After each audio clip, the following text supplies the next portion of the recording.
Kitang-kita sa video kung paano pa nagtanggang tumakas ang 28 anyos na si Ken, isang negosyante at tinuturong sospek sa nangyaring road rage sa Marcos Highway, Sitio Kalumpang, Barangay San Jose, bandang alas 5:43 ng hapon kahapon. Ayon kay Police Colonel Felipe Maragon, Provincial Director ng Rizal Police Provincial Office, sa inisyal ng investigasyon, nagkaroon ng kumprontahan at nauwi sa pamamaril ang insidente. Kabilang sa mga biktima ang 52 anyos ni Sakaloy, isang negosyante na tinamaan sa ulo. Si Pat, 22 anyos, isang third year college student na tinamaan sa kanang braso. At ang 29 anyos na si Don na nooy namamagitan lamang sana sa away kalsada at tinamaan sa kanang dibdib. Agad na dinala sa Kabading Hospital sa Barangay Inirawan ang mga biktima para sa agarang atensyon medikal.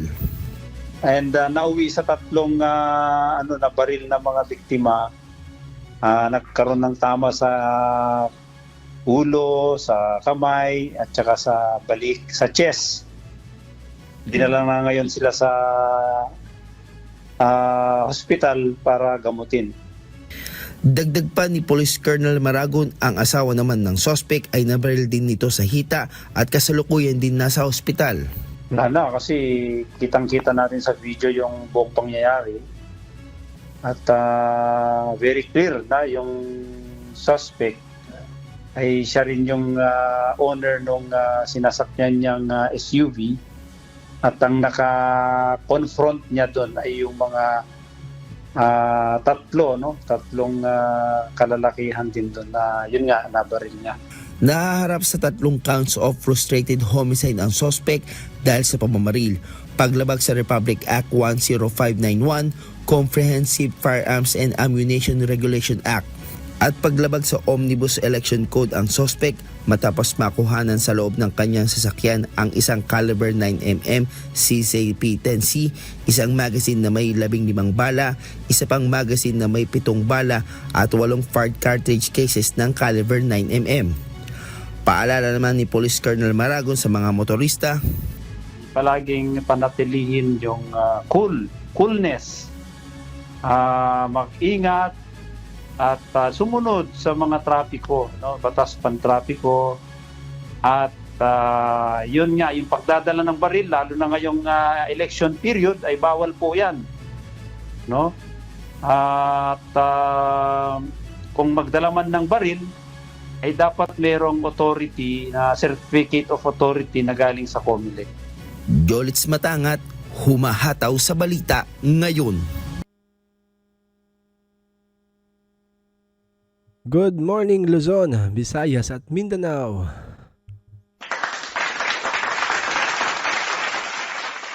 Panibagong video, panibagong reaksyon ang iyong matutunghayan ngayon.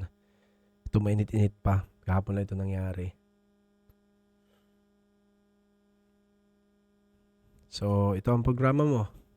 Reaction natin to. Magbabasa tayo ng mga comment galing dyan. Ito samot-saring comment, reaction ng ating mga netizen. Ito mismo may mababasa tayo na dun mismo sa pinangyarihan. So, hati po ang opinion ng mga nasa comment section natin.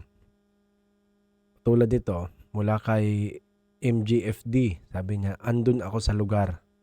Kinuyog ng mga rider yung gunman, umiwas na nga yung isa pero ayaw paawat ng mga kamote. So rider ito, mga kamote. Marami dyan. Ugali nila yan ay matatapang paggrupo. Nakahanap sila ng siraulong katapat. Ayan, gitgitan daw, ihinabol pa rin nila yung mga nakamotor. Ano masabi mo tungkol sa comment na to? Mukhang, oo nga, lumayo na nga bakit pa hinabol? So, matapang, mayabang talaga. Grabe yun. Ito, mula kay Ian, sabi niya, salamat sir sa iyong sakripisyo, nabawas na ang matatapang sa kalsada. Anong paalala ni Colonel? Maging mahinahon sa kalsada. So, si Kaloy pala yung negosyante na tinamaan sa ulo. Siguro ito yung matapang. Yung nakahandusay, na naka-helmet. Yan yata yun kasi parang sa ulo binaril, Nakakalungkot na pangyari. Oh. Kay Pizza, sabi niya, pagugulpi ka ba ng dalawang rider sa harap ng pamilya mo? Question mark. Yung mga rider, alam nila may pamilya na nakasakay sa kotse ng lalaki. Gusto pa din nila bugbugin. Dapat respeto din ng kunti. Sana kinausap nyo na lang. Di yung makikipagsapakan kayo dahil marami kayo. Deserve nila kamote rider yan. Tama lang na mamatay sila. May galit ito sa rider. Tama lang na mamatay sila. Umiiwas na yung SUV driver. Sige pa din kayo sa pakipagsapakan. Naka-helmet pa kayo. Kung makulong man SUV rider, sana maikli lang. Nakikisimpatya to sa Namarel. Para sa akin, self-defense yan.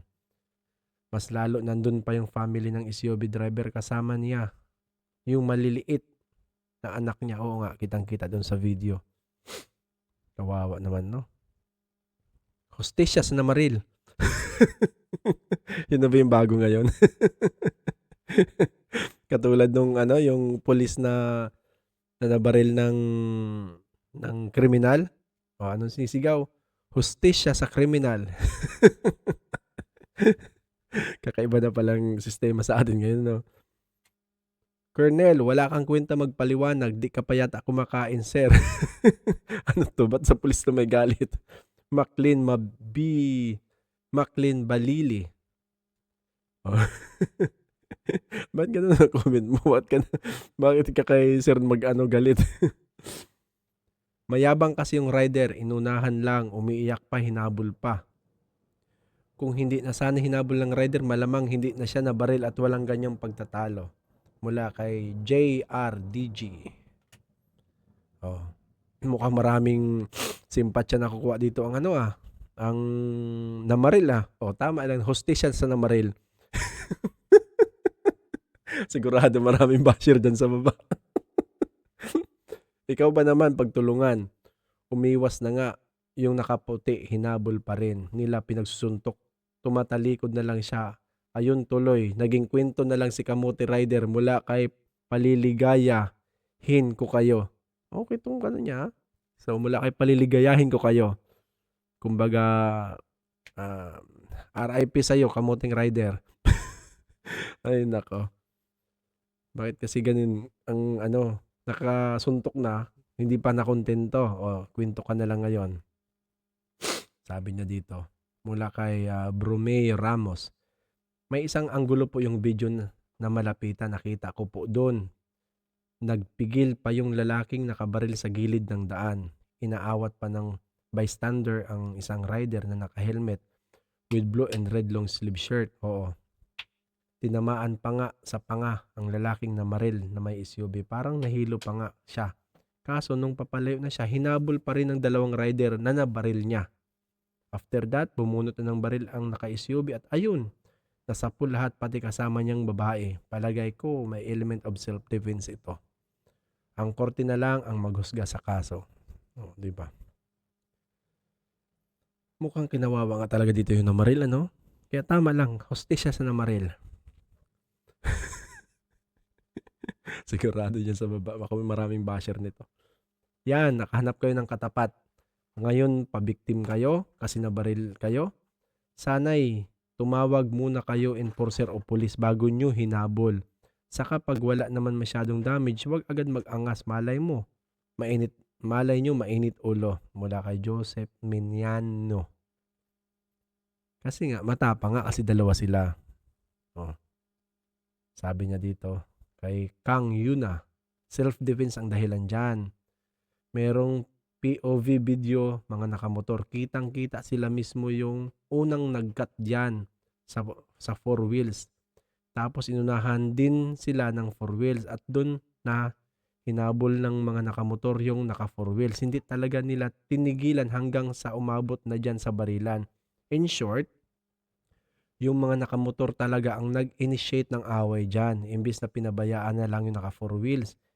Inescalate pa nila yung gulo at binugbog yung driver ng four wheels sa harap ng pamilya niya. Siyempre, 4 versus 1 ang laban. Delikado na buhay niya.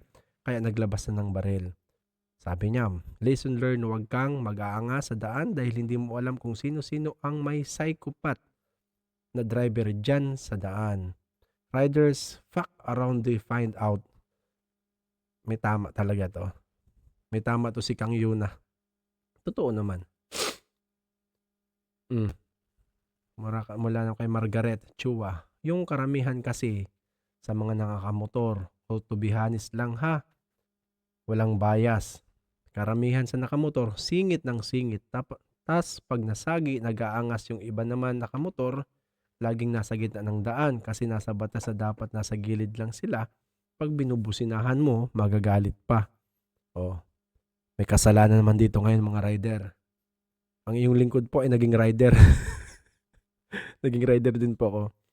2023, yan. Isang buong taon po ako nasa kalsada sa Metro Manila. Kasi ang iyong lingkod po ay naging joyride rider. Kaya, hindi naman ako maangas. Takot nga ako makipagsabayan eh. Baka tayo mahagip dyan ng mga SUV na may baril, di ba? Para may kasalanan talaga dito mga rider, oh. Mayayabang din kasi mga motorcycle rider. Mula kay Hell Mio Lord. Di ba? Yung namatay na, ang marami pang basher. Oh. Yung 52 years old ka na, pero asal 20s pa. Siya yung mas nakatanda sa kanilang lahat. Siya dapat mas mahaba ang pasensya. Naging kwento katuloy. Mula kay Alfie Income Vlog. Oh. Nakasuntok na nga eh. Duguan na nga yung mukha nung namaril eh. Hinabol nyo pa. O ito naman. Mula kay Ado Videos. Sabi niya, piyansa lang katapat niyan at si Atty. Topacio. Lalaya din yan. Tapos mamamatay uli. Mapapatay uli. Parang lalaya tapos may mapapatay uli. Parang ganon ang gusto niyo mangyari. Ito. May gusto naman to ipahiwatig kay Sweet Twin. Sabi niya, mga tao din kasi. Imbis tumawag ng pulis, abala lahat kaka-live ka at kaka-video. Only in the Philippines. Baka nga naman mag-viral, kumita pa ikaw naman eh. Yung mga rider, sana mas naging kalmado ulo. Medyo malakas ang loob. Ata kasi dalawa sila, di ko alam kung nasagi. Si kuya naman na namaril, ang daming tao na nadamay. Ganban pa. Hindi lang ganban, kumilikban po. Kaya kahit nang ako ay nasa serbisyo pa, so kailangan namin talaga ng papel mula sa Comelec. Kasi bawal talaga. Sabi ni Zon, salamat sir, nabawasan ang isang kamuting rider sa daan. Mga kamuti talaga mga rider, ano? Pero yung mga joyride biker po ng dyan sa, sa Metro Manila, mababait po yan. Hindi po yung nakikisali sa gulo. Yung mga joyride, iwan ko lang yung ibang apps dyan. Shout out po, GTB. Di ba? Mababait mga joyride biker, ano? Hindi katulad ng iba dyan. Sabi ni Don Hami, oh. Ang alamat ng mga kamuting rider. Di ba? Mukhang maraming dito, maraming basher yung rider. Pasaway nga, sabi mula kay Alin 101, sabi niya, pasaway na nga sa kalsada at nagiging gang na rin ang mga rider. Lahat din ng involved na rider dapat makasuhan din. Self-defense yung namaril. Dahil pinagtutulungan na siya, do may kaso siya bukod sa ganban, ngayon dami niyang nadamay na inosente. So, batay sa nabasa natin, mga 10 comment, mas maraming kakampi yung namaril, di ba? Ang tapang nung rider ayaw paawat, pati yung nag-aawat sa kanya, tinduro. Tama lang pala na mabaril o deserve, sabi. Ika nga, deserve pala niya. Ba't kasi ang tapang-tapang nyo? Sabi ni mula kay Sean Ventures Official, mukhang may galit to sa pulis Sabi niya, provincial director, pero ba't walang kwenta yung sinasabi niya? Di man lang namin narinig kung ano ang pinagsimulan.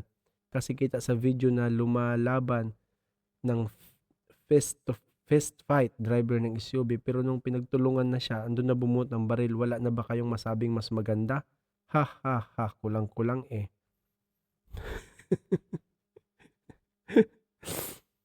So, napaka-cool. Mala John Wick ang style.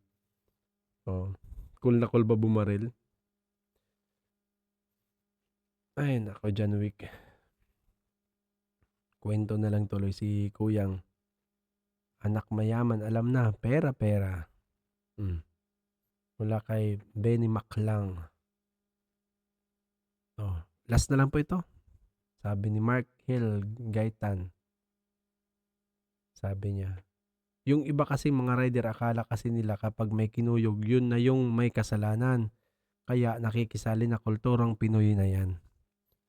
Ay nako, sayang yung mga ganyang klase ng rider. Ang dapat mawala sa kalsada. Mula kay Suel Ludupaya. Ayan, ikaw. Na narating ng video na ito. Ano masasabi mo? O sige.